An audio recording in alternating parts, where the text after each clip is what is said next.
So, this is my first balance for my first meal. Balance. And then, kailangan ko siyang i-shake agad.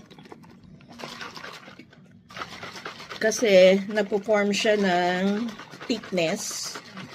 And it has to happen sa stomach. Pagka-shake mo, inom agad.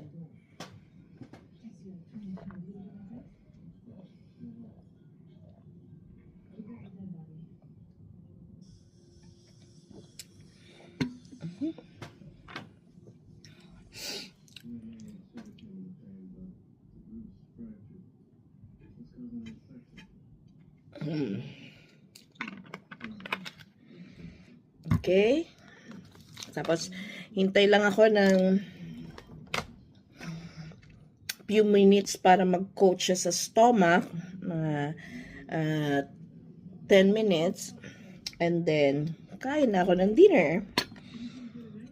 Rice and daing and egg with tomato. Ayan. Yan ang meal ko ngayon. So, day 2. Happy eating pala.